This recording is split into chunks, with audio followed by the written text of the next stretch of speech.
খড়িওপে যুবক তিন যুবক স্নান করতে নেমে তলিয়ে গেছে। একটা মর্মান্তিক দুর্ঘটনা, কি বলবেন দাদা? দেখুন, অবশ্যই মর্মান্তিক দুর্ঘটনা, এবং এই দুর্ঘটনার সমবেদনা জানানোর কোনো ভাষা নেই। তার থেকেও বড় কথা যে সচেতনতা দরকার। যেভাবে খবর পেলাম যে বালি খাদানগুলোর গভীরতার কারণেই এই মৃত্যু, তো সেই জায়গা থেকে আমাদেরকে আরো বেশি সচেতন থাকতে হবে, প্রশাসনকে আরো বেশি সচেতন থাকতে হবে যে যেখানে বালি খাদান বা যেখানে গুলো আছে সেখানে যেন মানুষদেরকে বা যে সমস্ত ঘাটগুলো আছে সেগুলো যেন বন্ধ করে দেওয়া হয়। এবং এই ঘটনা থেকে কিন্তু আগামী দিনে আমাদের আরো বেশি সচেতন থাকতে হবে, যেন এরকম ঘটনার আর না ঘটে, কোনো মায়ের কোল যেন খালি না হয়। খুবই মর্মান্তিক, এর থেকেও বেশি বললে কম বলা হবে।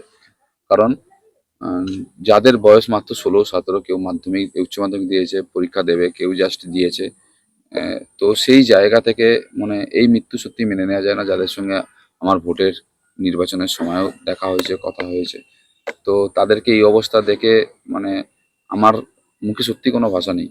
কারণ এর আগে যে ঘটনা ঘটেছে এবং সেই ঘটনাগুলো পূর্ণাঙ্গ যাতে তদন্ত হয়, এবং এই ঘটনা হয়তো পরোক্ষভাবে যারা দায়ী আছে সেই জিনিসগুলো আমরা প্রকৃতভাবে তুলে ধরবো, এবং প্রশাসনকে বলবো এই ঘটনাগুলো যেন উপযুক্ত ব্যবস্থা নেয়।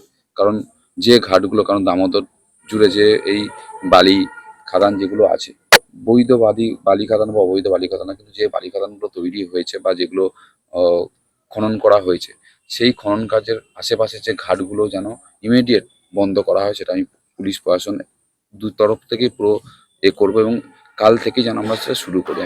আমরা থানাতেও বলবো, জয়পুরের কিছুটা পার্ট পড়ছে আমাদের মধ্যে, সেটাতেও বলা হবে। তো সেই জায়গা থেকে যেন আগামী দিনে মানুষ শিক্ষা নেয় যে এই সমস্ত কারণে মানে কি বলবো, ভাষা নেই।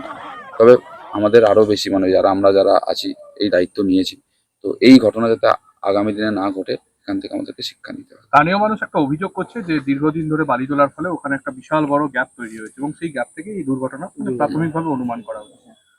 এটা আপনি নিশ্চিত বলেছেন যে ইতিমধ্যে পুলিশকে আপনি বলবেন, তো আর কি কি স্টেপ নেবেন? দেখুন, স্থানীয় মানুষের ক্ষোভ তো থাকবেই সঙ্গত। কারণ এই বালি খনন করছে কারা এবং তার লাভ কারা উঠিয়েছে। আপনারা দেখবেন যে ভারতীয় জনতা পার্টির যে পশ্চিমবঙ্গের রাষ্ট্রপতি সরকার আসার পরেই কিন্তু আর কোনো রকম ভাবে ইল্লিগাল বালি খাদানগুলো থেকে আমরা কিন্তু বালি তুলতে দিইনি। এবার যদি সরকারি কোনো যদি নির্দেশিকা থাকে, সেক্ষেত্রে সরকার ব্যবস্থা নেবে। আমরা কিন্তু যারা দায়িত্বে আছি, যারা জনপ্রতিনিধি, তারা কিন্তু আমরা এর দায় আমরা নিতে পারি না। কিন্তু কিছু ক্ষেত্রে যেহেতু আমরা মানুষের দ্বারা নির্বাচিত প্রতিনিধি, তো আমাদের দায় থেকে যায়। তো সেই দায় থেকেই আমাদের সচেতন করবার দরকার। এবং আমাদের এটাও দরকার যে এই যে বালি যেখানে খনন করা হচ্ছে, তার আশেপাশে যেন কোনো রকম ঘাটগুলো আর ব্যবহারযোগ্য না করা হয়, সেগুলোকে পুরোপুরি আমরা যাতে বেঁধে দেওয়া ব্যবস্থা করা হয়, পড়াশোনার ক্ষেত্রে এগুলো আমরা জানাবো। কারণ এর মৃত্যুর জন্য শুধু আমাদের মানে সমাজ থেকে 3টে ছেলে, ওই পরিবারগুলো কিন্তু একদম নিঃস্ব হয়ে গেল, যারা কিন্তু 16-17 বছর আর দুদিন পরে উচ্চ মাধ্যমিক পাস করে গ্র্যাজুয়েশন কমপ্লিট, তারা চাকরি পেত এবং তাদের ফ্যামিলি হতো। শুধু 3টে কিশোর চলে গেল না, তাদের ফ্যামিলি, আগামী দিনে তাদের ভবিষ্যৎ চলে গেল।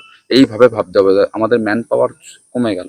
তো সেই জায়গা থেকে যদি আমরা ভাবি ঘটনাগুলো, যে সত্যি এবং প্রশাসনকে কিন্তু অবশ্যই আলোকপাত করব, যাতে এই ঘটনার প্রকৃত তদন্ত হয়, এবং এই বালি খাদান নিয়ে যে সাধারণ মানুষের অভিযোগ আছে, এই অবৈধ বালি খাদানগুলো ইমিডিয়েট বন্ধ হবে, এটুকু আমি কথা বলতে পারি।